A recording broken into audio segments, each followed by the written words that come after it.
A brazen act of violence unfolded in the dimming twilight of Crestwood. A racist police officer, driven by unchecked bias and dark allegiances, stopped a car under a flimsy pretense. The driver, a black man whose demeanor exuded calm and confidence, revealed himself to be a CIA agent. Before any explanation could be offered, the officer's gun discharged, a reckless act that echoed through the community. This act was not merely an incident of injustice but the ignition of a perilous journey that would uncover deeply buried secrets, implicating not just individuals but a conspiracy threatening the fragile fabric of trust in Crestwood. The officer's connections to an extremist group were shrouded in secrecy, but the veil of deception began to unravel. As the story unfolds, the determination to restore justice becomes a beacon of hope against the tide of hatred. This is more than a narrative of right versus wrong. It's a testament to courage in the face of adversity. Before we delve into this gripping tale, let us know where you're watching from and remember to subscribe for more compelling narratives. Crestwood, a town seemingly untouched by the march of time, nestled amid vast fields in the American Midwest. With a population of just 542, its charm lay in its stillness. From a distance, Crestwood seemed like a relic of a bygone era. Quaint wooden houses with peeling paint, a solitary church with a frozen clock face, and Rosie's Cafe, whose sign swayed gently in the breeze. Yet, for Ethan Carter, the town's picturesque facade belied a sinister reality. Driving his faded blue pickup truck past the "Welcome to Crestwood" sign, Ethan's sharp eyes scanned his surroundings. Faces peeked from behind curtains and store windows, their gazes piercing and distrustful. Ethan remained unfazed. This wasn't the first time he'd entered a hostile environment. As an undercover CIA agent, he had mastered the art of blending in. His cover story was simple: an unemployed mechanic seeking a new start. But his true mission was far from mundane. The town, seemingly innocent, was the epicenter of an extremist conspiracy that threatened to spill over into catastrophe. As the truck came to a halt in front of a modest, weather-beaten house, an elderly woman stood on the porch. Mrs. Martha Whitman, his landlord, watched him with a stern expression. Her thin frame was wrapped in a thick wool sweater, her frail hands clutching a scarf as though bracing against an unseen chill. "You the newcomer?" she asked, her voice sharp and unyielding. Ethan nodded, forcing a polite smile. "Yes, ma'am. Name's Ethan Carter. Just moved here from Houston." Her eyes narrowed. "Houston, huh? Guess you thought Crestwood would be quieter. Let me tell you something, boy. I don't like troublemakers. Pay your rent on time, keep to yourself, and we won't have any problems." She handed him a set of keys, her hands trembling slightly. "And one more thing." She leaned in, her gaze like steel. "Around here, everyone knows everyone. Do something unusual, and I'll be the first to know." Ethan accepted the keys, masking his amusement at her bluntness. He knew small towns were like tight-knit webs, every ripple was felt. Inside the house, a chilling atmosphere greeted him. The walls were damp, the air heavy with a musty scent, and the furniture seemed to belong to a forgotten era. None of this mattered. Comfort was irrelevant. Uncovering the truth was paramount. That night, as the wind howled through cracks in the windows, Ethan double-checked the pistol hidden in his bag. The weight of his mission bore down on him. The following morning, Ethan ventured to Rosie's Cafe, the town's social hub. As he entered, conversations hushed. The patrons' eyes followed him with thinly veiled suspicion. Taking a seat, he ordered coffee, his senses on high alert. Moments later, a towering figure in a sheriff's uniform strode in. Sheriff Travis Coleman, a man whose presence commanded both fear and respect, approached Ethan's table. "You're the newcomer, right?" Coleman's tone was measured but menacing. Ethan met his gaze evenly. "Yes, sir. Ethan Carter. Just started working at Ray Walker's auto shop." Coleman's lips curled into a faint smirk. "I don't like strangers. And just so you know, in Crestwood, I see everything." "Good to know, Sheriff," Ethan replied, his tone neutral but firm. The tension between them was palpable. As Coleman turned to leave, Ethan's mind raced. The sheriff was no ordinary lawman. His air of authority suggested a deeper, more dangerous role in the town's secrets. Over the next few days, Ethan began piecing together the fragments of Crestwood's concealed reality. At Rosie's Cafe, a waitress named Kara Mitchell offered cryptic warnings. "Pay attention," she whispered one day. Not everyone here is who they seem to be. Ethan's suspicions deepened when Kara added, be careful around Sheriff Coleman. He's not just the law. He's the law. Returning to his rented house one evening, Ethan found Mrs. Whitman waiting on the porch. Her sharp eyes scanned him as if searching for cracks in his facade. This town isn't kind to strangers, she said, her voice heavy with meaning. Folks here keep to themselves.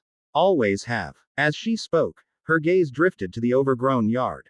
My husband used to be a cop here, she said softly. A good man. But this town, it doesn't protect its own. He was killed during a robbery, right in front of our house. 20 years, and not a soul has come forward.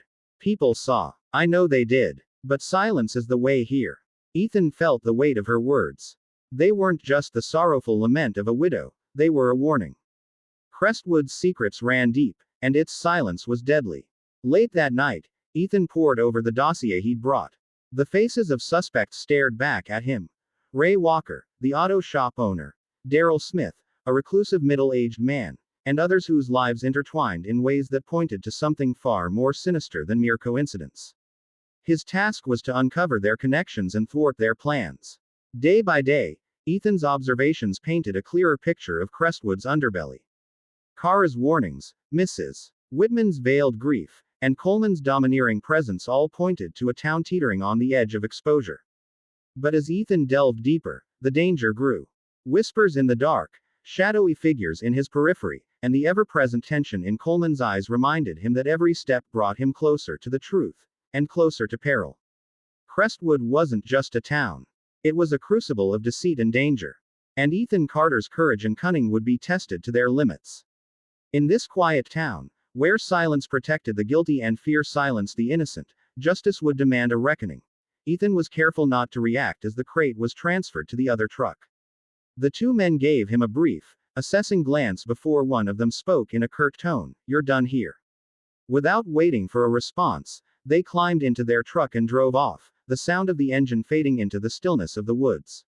As Ethan drove back to the garage, his mind raced with possibilities. This was no ordinary delivery, and the secrecy surrounding the shipment only deepened his suspicions. He knew he had to figure out what was in that crate and who was receiving it. His mission depended on piecing together these fragments of a larger conspiracy. The next day, Ethan returned to work at the garage. The atmosphere was as tense as ever, with Jake and Darrell keeping a close watch on him. Ray, however, seemed more at ease, as if the successful delivery had alleviated some of his concerns. But Ethan could sense the underlying tension in every interaction. During a quiet moment in the afternoon, Ethan managed to slip away and search Ray's office. He carefully rifled through drawers and files, looking for anything that might provide a clue. Finally, he found a ledger with coded entries that seemed to correspond to shipments. Dates, locations, and initials were jotted down, but the information was cryptic. Ethan took a quick photo with his phone before returning everything to its original place. That evening, Ethan sat in his rented house, analyzing the photos of the ledger. He cross-referenced the locations with known hotspots for extremist activity and began to see a pattern. The shipments were being distributed to key points that could facilitate a larger operation.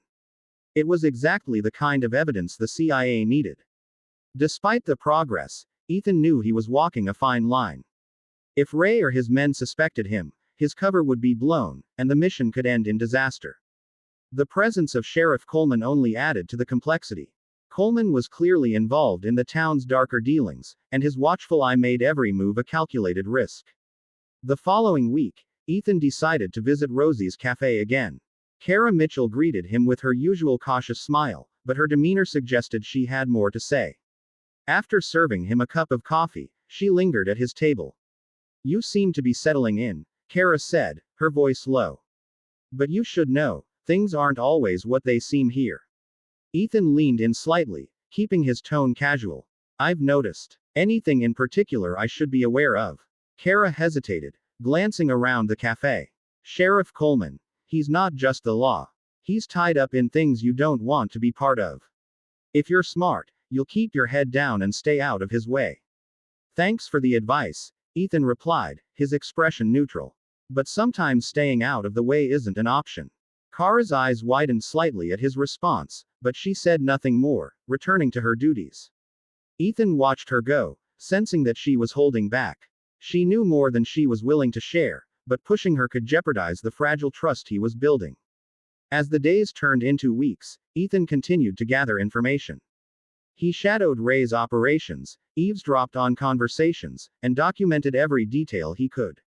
The ledger he had photographed became a key piece of evidence, revealing a network of individuals working together to orchestrate something far more dangerous than he had initially suspected. One night, Ethan's mission took an unexpected turn. He received a message from his CIA handler, instructing him to prepare for an extraction. The agency had gathered enough evidence to move in, but Ethan knew the operation wasn't over. The people of Crestwood, including Kara and others who had unwittingly become part of this dangerous web, were still at risk. Determined to see things through, Ethan decided to confront Ray directly. He waited until the garage was nearly empty, catching Ray as he was locking up for the night. "We need to talk," Ethan said, his voice firm. Ray paused, his hand hovering over the lock. "About what?" "About what's really going on here," Ethan replied. "I know about the shipments, the ledger, and the connections you've been keeping hidden." Ray's expression hardened, and he stepped closer to Ethan. "You don't know what you're getting yourself into, Carter. Walk away while you still can." "I can't do that," Ethan said, meeting Ray's gaze. "Whatever you're planning, it ends now." Before Ray could respond, the sound of vehicles approaching broke the tense silence. Ethan turned to see a convoy of black SUVs pulling into the garage lot. The CIA had arrived. Agents poured out of the vehicles, surrounding the garage and securing the area. Ray and his men were quickly apprehended, and the shipments were seized. As the operation unfolded, Ethan felt a sense of relief mixed with lingering unease. The immediate threat had been neutralized, but the scars of Crestwood's secrets would remain. In the aftermath, Ethan prepared to leave Crestwood. He stopped by Rosie's cafe one last time, finding Kara behind the counter. She looked at him with a mix of gratitude and curiosity. "You're leaving, aren't you?" she asked. Ethan nodded. "My work here is done. But things will get better. You have my word." Kara smiled faintly, her eyes reflecting a glimmer of hope. "Take care, Ethan." As Ethan drove out of Crestwood, he couldn't help but reflect on the town and its people. Despite the darkness that had overshadowed their lives, there was resilience and strength waiting to emerge. And though his mission was over, Ethan knew the fight for justice was never truly finished. With one final glance at the town fading in his rearview mirror, he resolved to carry that fight wherever it was needed next. Ethan hesitated, his instincts screaming caution, but the determination in Kara's eyes was unyielding. She was offering not just help, but a lifeline, someone inside the community who could provide insights he otherwise wouldn't have access to. After a moment, he nodded. "All right. But you need to be careful. If Coleman or Rye gets wind of this, we're both in danger." The following days became a delicate dance of subterfuge. Ethan continued his routine at the auto shop, working diligently to maintain the guise of an unassuming mechanic. Meanwhile, Kara reported snippets of conversations she overheard at the cafe. From whispered exchanges about tightening schedules, to veiled mentions of the package being ready, it was clear that the extremist group was accelerating their timeline. One evening, Kara slipped Ethan a small notebook she'd been keeping. "I've been jotting down anything that seems important," she said in a low voice, her eyes darting nervously around. Inside were names, dates, and cryptic phrases she'd overheard, some of which aligned with the documents Ethan had seen in the hidden room. One entry caught his attention. "Final delivery, midnight, Old Mill." Ethan knew this was a critical lead. The Old Mill, an abandoned structure on the outskirts of town, was the perfect place for clandestine activities. That night, he drove out there under the cover of darkness, parking his truck a safe distance away and proceeding on foot. The air was thick with the scent of damp earth and decaying wood as he approached the dilapidated building. Peering through a broken window, he spotted several figures loading crates into a large van. Ethan crept closer, his heartbeat pounding in his ears. Snippets of conversation drifted through the night air. "We can't afford any mistakes," one man said. "The sheriff's counting on us to deliver." Ethan's suspicions were confirmed. Coleman's involvement went far deeper than mere corruption. The sheriff wasn't just protecting the operation, he was actively facilitating it. As Ethan took out his phone to capture evidence, his foot snapped a twig. The sound was faint, but enough to draw the attention of one of the men. "Who's there?" a voice barked, accompanied by the beam of a flashlight sweeping through the trees. Ethan ducked behind a rusted metal drum, holding his breath as the light passed dangerously close. After a tense moment, the man muttered something about "damn animals," and returned to his work. Ethan waited until the van pulled away before slipping back to his truck. The next day, Ethan confronted Kara. "The old mill is where they're moving everything. It's happening soon." Kara's face was ashen. "What are you going to do?" Ethan's mind raced. He had enough evidence to implicate Ray and possibly even Coleman, but the attack on the bridge was imminent. Reporting to higher authorities was an option, but it risked giving the group enough time to cover their tracks. He needed a way to neutralize the threat while exposing the conspiracy. As the pieces of the puzzle fell into place, Ethan formulated a plan. He contacted a trusted colleague from his past, a former FBI agent named Marcus who specialized in dismantling domestic terror networks. After explaining the situation, Marcus agreed to help, promising to bring a small team to Crestwood under the radar. The night of the planned attack, Ethan and Marcus positioned themselves near the bridge, armed with surveillance equipment and a clear strategy.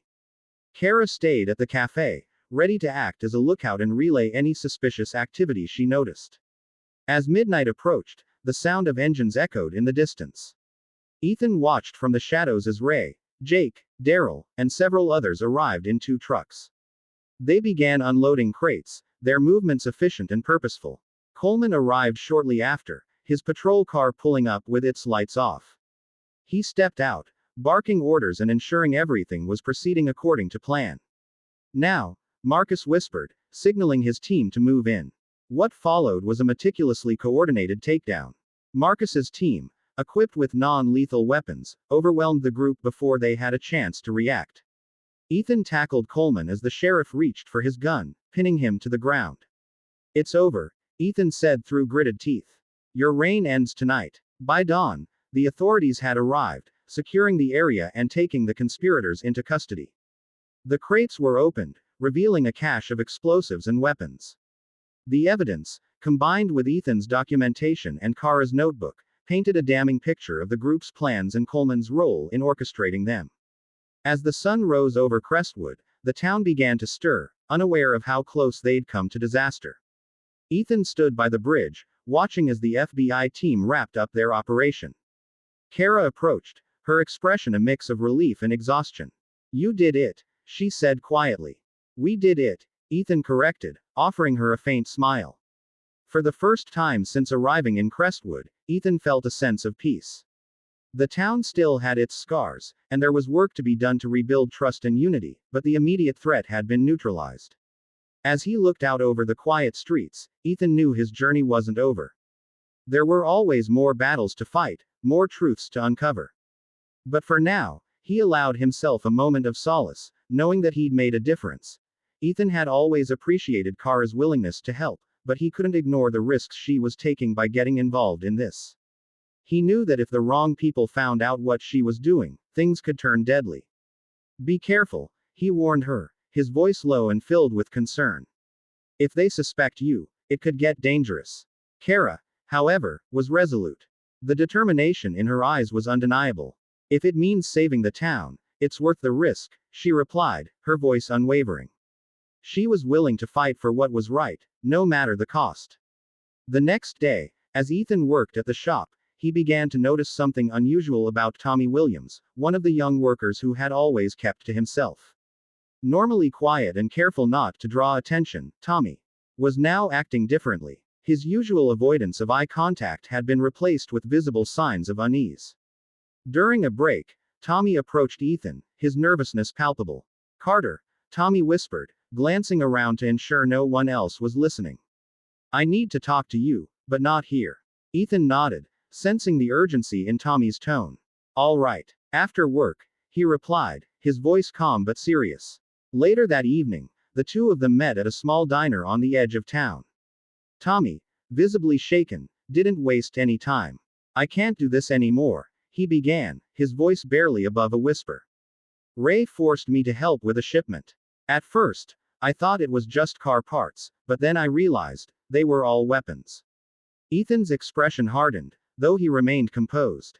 How many shipments have you moved? He asked, keeping his voice steady to avoid spooking Tommy even further. 3, Tommy admitted, his voice trembling. They said if I didn't help, I'd regret it. But I don't want any part of this anymore. Ethan placed a reassuring hand on Tommy's shoulder. You did the right thing by coming to me, he said, his voice firm yet understanding. But you need to stay quiet. Avoid drawing attention. Can you keep an eye on things at the shop for me? Tommy hesitated for a moment, clearly torn, but then nodded. Okay, I'll do what I can. With Kara providing valuable outside intel and Tommy now a secret ally from within the shop, Ethan felt he was slowly starting to gain an upper hand. Yet, with the threat of the bridge attack growing closer, he knew time was running out.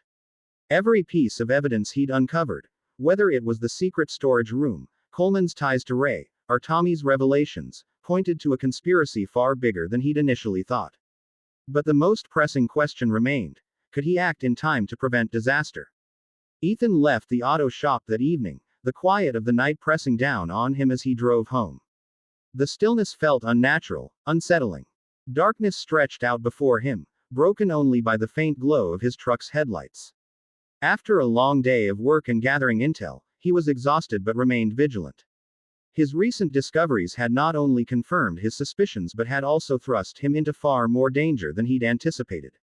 As he approached the turn to his house, the lights of a patrol car suddenly appeared ahead, blocking the road. Ethan had no choice but to stop, his heart sinking in his chest. Sheriff Travis Coleman stepped out of the vehicle, his imposing figure lit by the headlights, his expression dark and intent. Ethan's stomach tightened. This was no coincidence. Coleman's eyes were fixed on Ethan as he stepped in front of the truck, hands on his hips. Out of the truck, Carter, the sheriff commanded, his voice carrying an unmistakable menace. Ethan didn't hesitate, stepping out of his vehicle, trying to remain calm despite the tension in the air. What's the issue, Sheriff? He asked, keeping his voice steady and neutral. Coleman moved closer, his gaze sharp and accusatory. I told you, Carter, he growled. I'm keeping my eye on you. And now, I'm sure you're not just some mechanic. Ethan held his ground, refusing to show fear. I don't know what you're talking about, he said. I'm just doing my job. Don't play games with me, Coleman snapped, his face flushing with anger. I know you snuck into the restricted area at the shop. What are you trying to do? Cause trouble? Sabotage? Ethan kept his composure, his gaze unwavering. I haven't done anything, Coleman. If you've got evidence, feel free to present it. The sheriff's anger flared. He stepped closer, his fists clenched, as though ready to strike. Do you think I'm stupid?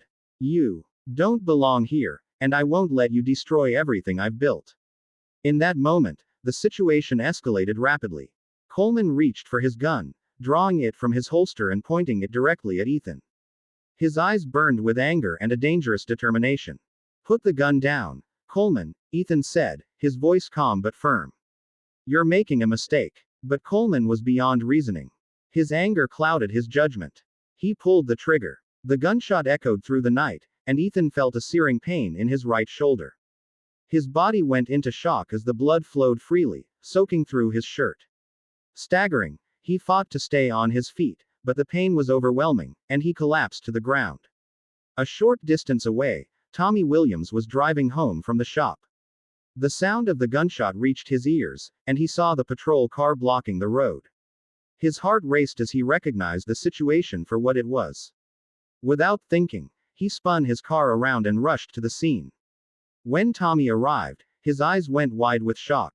Ethan was lying on the ground, blood staining the pavement. Without hesitation, he jumped out of the car and shouted at the sheriff, "What are you doing, Coleman?" He didn't do anything wrong. Coleman hesitated for a moment, his eyes flickering between Ethan and Tommy. Then, almost as if shaken from a trance, he stepped back and climbed into his patrol car. Without saying another word, he drove off, leaving Ethan and Tommy alone in the dark. Tommy quickly pulled out his phone and called for an ambulance, his hands trembling as he applied pressure to Ethan's wound to slow the bleeding. Hang in there, Carter, he whispered, his voice thick with emotion. We're not going to let him get away with this. The ambulance arrived within minutes, and paramedics rushed to Ethan's side, carefully loading him into the vehicle.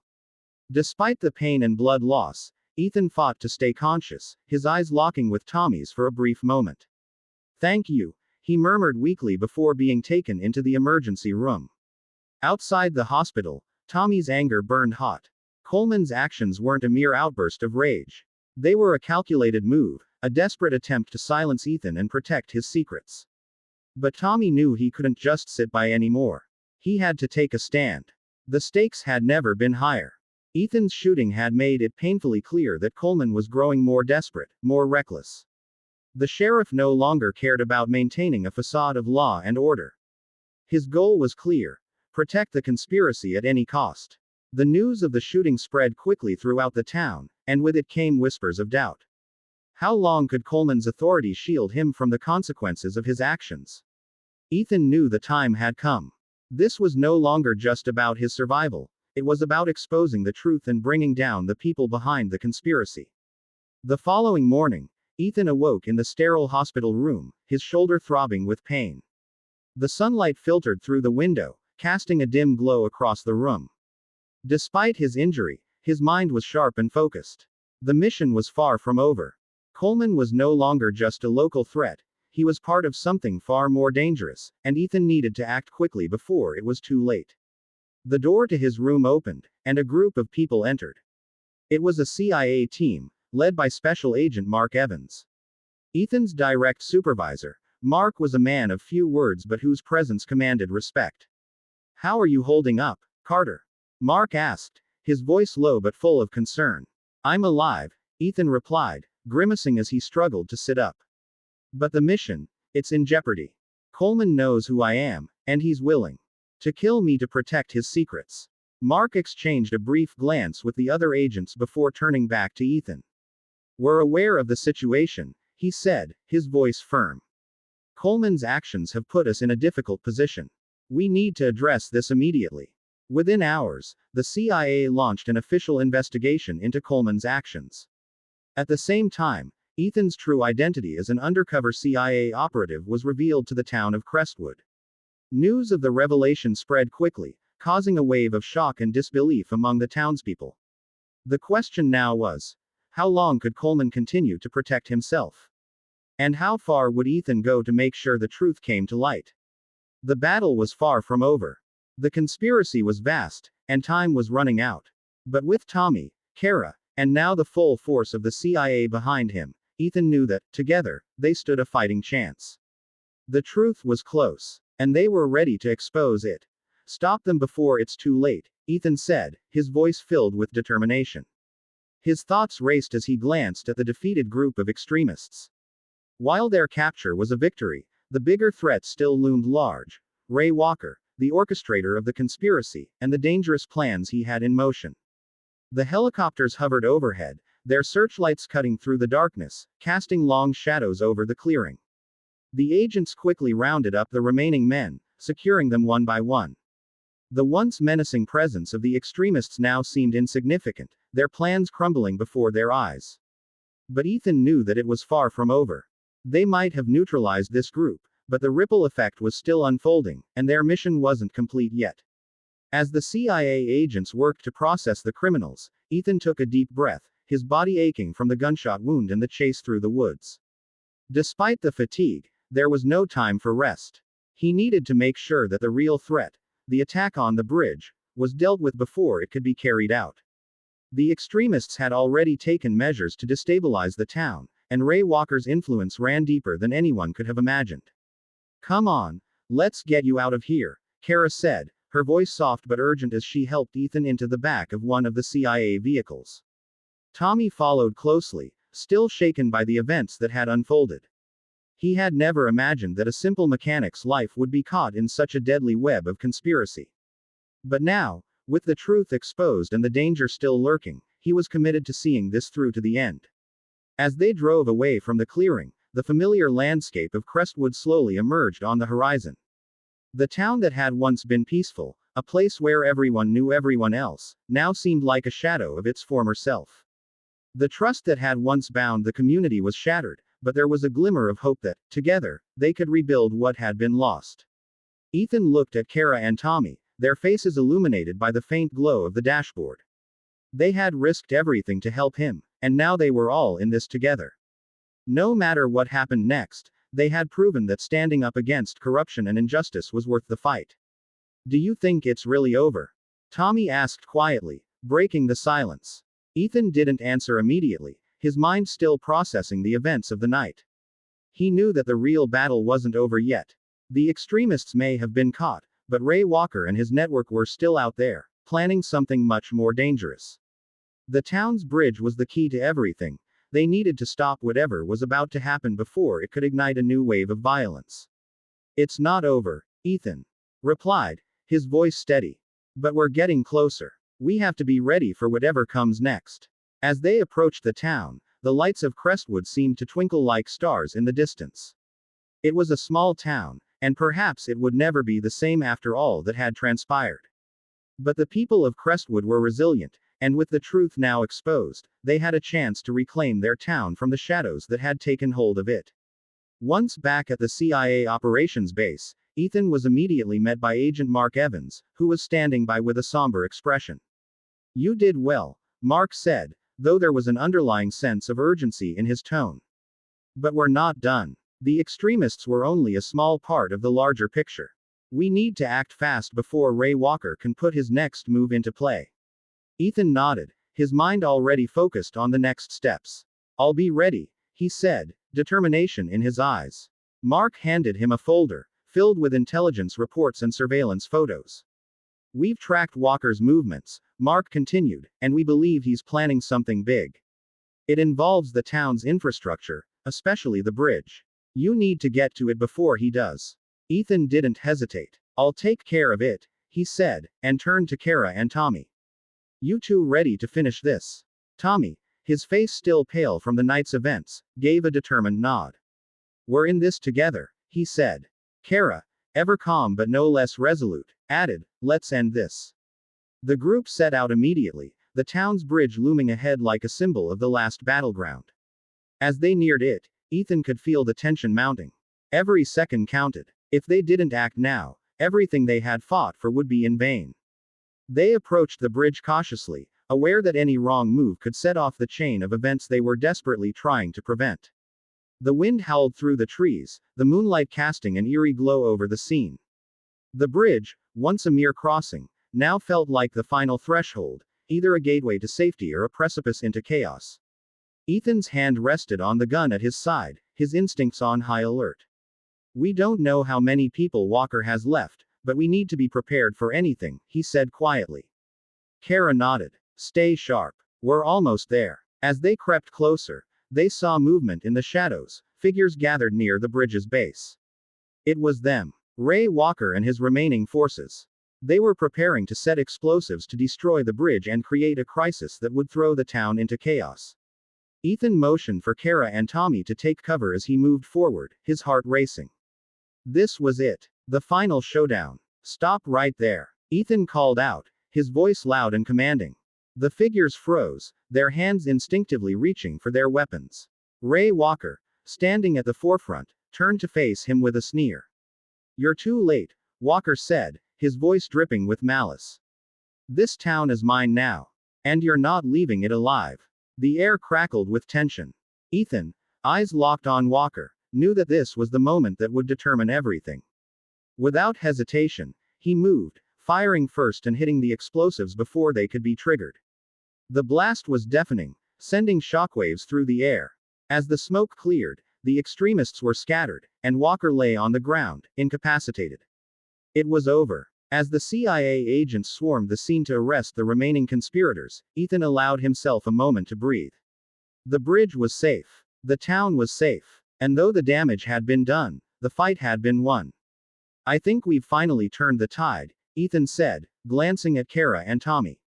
He could see the relief in their eyes, but also the knowledge that this victory, though hard-earned, had come at a steep cost. We did it, Kara said softly, her voice filled with pride. Ethan nodded, his expression somber. We did. But there's still work to be done. The town needs to heal, and the truth needs to be fully exposed. As the night drew to a close, Crestwood began to breathe again. The storm had passed, but the scars it left would take time to heal. Ethan knew that the battle for justice and truth was far from over, but they had taken the first steps toward restoring peace. And together, they would ensure that the town's future would be brighter than its past. Ray Walker, and his relentless efforts to prevent the catastrophe, the community began to understand the magnitude of his sacrifice. Ethan had placed himself in harm's way, fought through personal pain, and risked everything to uncover the truth and stop the extremist group from executing their deadly plot. Slowly, people started to recognize him not as an outsider, but as a hero who had saved their town. In the days following the attack, the town of Crestwood was filled with mixed emotions. While some felt a sense of gratitude and relief, others struggled to accept the truth about the corruption that had festered within their own community. The news coverage had exposed the depth of the conspiracy and the involvement of figures they had once trusted. For many, it was hard to come to terms with the fact that the sheriff they had relied on for years, and the business owner who seemed so respectable, were now revealed to be complicit in such sinister actions. But for Ethan, the battle was not over. Although the immediate threat had been eliminated, there were still lingering questions. What had led these individuals to become part of such a dangerous network? How far did their influence stretch, and were there others out there who still posed a risk to Crestwood and beyond? The investigation continued as agents combed through the wreckage of the conspiracy. As more details emerged, Ethan's team discovered that the extremist group had been operating for years under the guise of legitimate business ventures, manipulating the town's politics and economy to further their own agenda. The bridge was just the beginning of their plans. They had intended to use Crestwood as a staging ground for further attacks, targeting key infrastructure across the country. With the extremist group dismantled, Ethan found himself at a crossroads. The battle for Crestwood had been won, but the price had been high. The town, once peaceful and close-knit, had been forever altered. Trust had been shattered, and the scars left by the conspiracy would take years to heal. Ethan's role in the operation was eventually made public, and the revelation that he was a CIA agent sent ripples throughout the town. At first, there was skepticism. Some questioned whether the people they had trusted had been too blind to see the danger around them. Others wondered if the government's involvement had compromised their sense of safety. But as the full extent of the conspiracy became clear, the community's skepticism began to fade, replaced by a quiet understanding of the sacrifices Ethan had made to protect them. As time passed, Ethan remained in Crestwood, his presence now a constant reminder of the delicate balance between safety and the hidden dangers that could lie beneath the surface. For Kara and Tommy, his actions had been a source of inspiration, but the cost of the mission had left them all changed. They had learned that evil often operates in the shadows, and that it takes extraordinary courage to bring the truth into the light. In the aftermath of the crisis, Crestwood began to rebuild. The people tried to piece together the remnants of their lives, but the shadow of the conspiracy loomed over them. The town hall meetings that had once been full of hope and trust now had an air of caution. People began to question everything: their leaders, their neighbors, and even themselves. Ethan knew that rebuilding trust would be the hardest challenge of all. But he also knew that without that trust, Crestwood would never truly recover. The task ahead was monumental. People needed to come to terms with the betrayal, and they needed to find a way to move forward, together. The road to healing was long, and the scars would remain, but there was hope. As the months passed, Ethan's role in Crestwood shifted. While his presence was still felt, he no longer stood at the forefront of the battle. His mission was complete, and the town had begun to heal. But he couldn't shake the feeling that the true work was only just beginning. He had stopped one conspiracy, but there were always new threats lurking just beneath the surface, and there would always be those willing to exploit fear and distrust for their own gain. He kept in touch with the CIA, passing on any new intelligence he gathered about other potential threats. It wasn't over for him, not entirely. The world was a much darker place than he had ever imagined, and there was always more work to be done. But for now, at least, Crestwood was safe. And that was a victory, however fleeting it might be.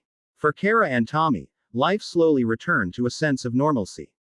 They resumed their routines, but something had shifted.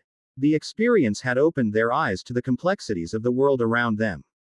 They had once believed that they lived in a place untouched by corruption or malice, but now they knew better. They understood that it took more than just good intentions to protect what was right. It took vigilance, courage, and an unwavering commitment to the truth. In the years that followed, Crestwood remained forever changed. The memory of the conspiracy was not something easily forgotten, but the people found a way to carry on. They rebuilt their community, not just physically, but emotionally, knowing that the fight for justice was ongoing. Every person in the town had a role to play, whether big or small, in ensuring that the horrors of the past would not be repeated. Ethan never forgot Crestwood. He would occasionally return, not as a hero, but as a reminder of the cost of justice.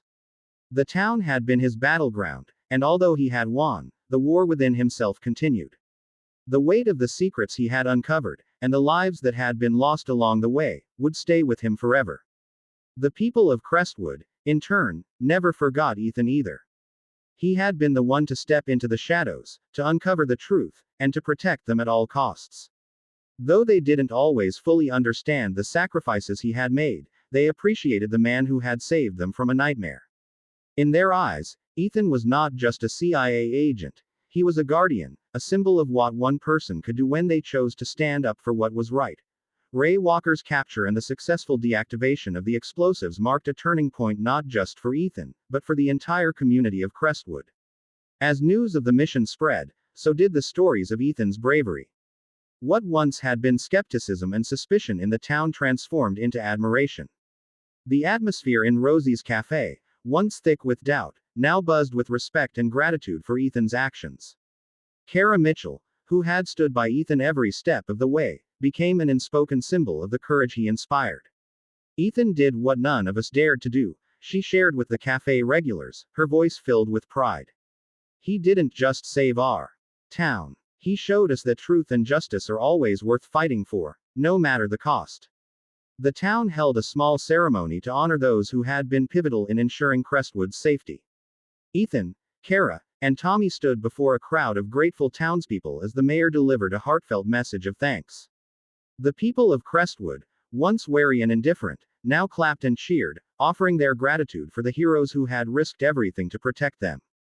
Afterward, Martha Whitman, Ethan's landlord and a longtime resident, approached him with a look of deep respect.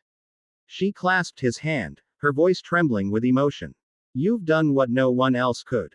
Crestwood owes you more than we can ever repay." Ethan smiled, his eyes glistening with unshed emotion, but he said nothing. He wasn't in it for the recognition.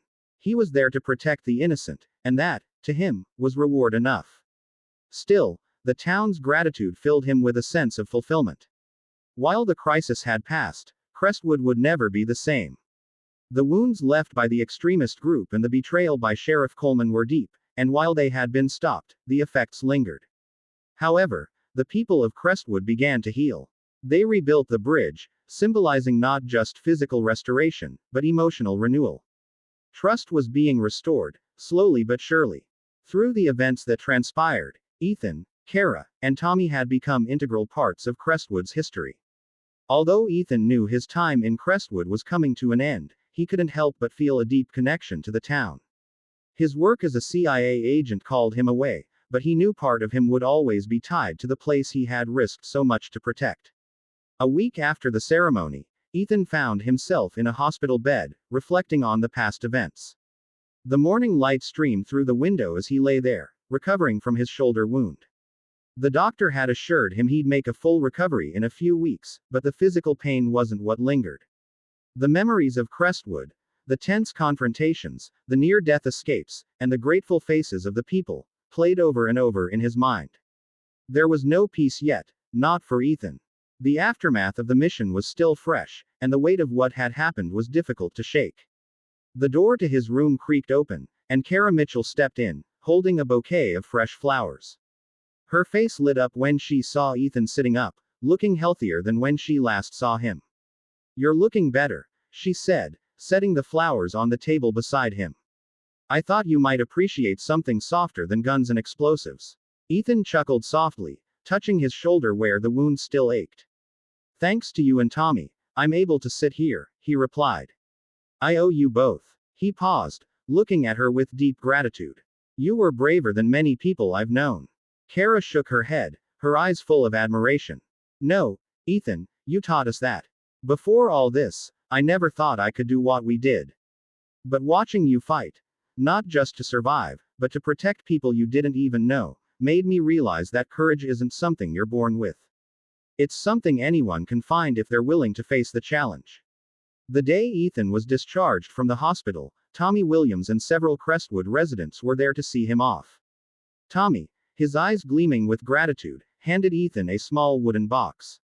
It's just a little something, Tommy said, his voice hesitant. I made it myself. Inside the box was a finely carved wooden badge, the town's emblem of the bridge with the words, courage, and truth, inscribed beneath it. Ethan was momentarily lost for words, touched by the gesture. Thank you, Tommy, he said, his voice thick with emotion. I'll always remember you. Before leaving, Ethan shared a final meal with Kara and Tommy at Rosie's cafe. The cafe, once a place of suspicion and quiet tension, now hummed with lively conversation and laughter. Kara's smile was brighter than ever, and as they sat together, Ethan looked around, trying to absorb every detail of the town he had come to care for. Crestwood is a special place, he said quietly. It's not just changed because of what we did. It's changed because of you. Because you all stood up, faced your fears, and decided to protect what's right. Kara tilted her head, her eyes brimming with gratitude. You showed us the way, Ethan. We won't forget. Ethan smiled, his gaze steady. Doing the right thing often comes at a high cost, he said, but it's always the most worthwhile choice. As Ethan drove away from Crestwood, memories of the past weeks flooded his mind.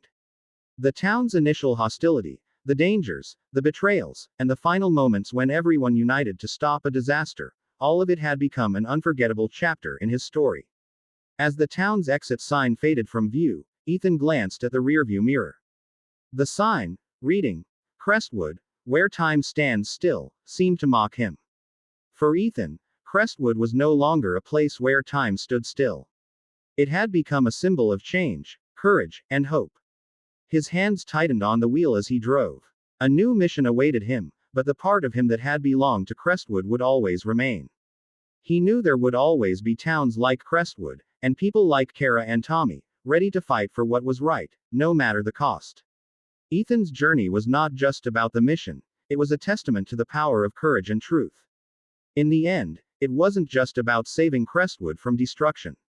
It was about igniting a spark in the hearts of the people to fight for what's right, even when the odds were against them. The lessons learned, the bonds formed, and the courage shown in those dark days would echo long after the dust had settled. As Ethan disappeared down the road, Crestwood stood behind him, forever changed, its people now united in their understanding of what it truly means to stand up for the truth. And though Ethan's chapter with them had closed, the lessons would live on.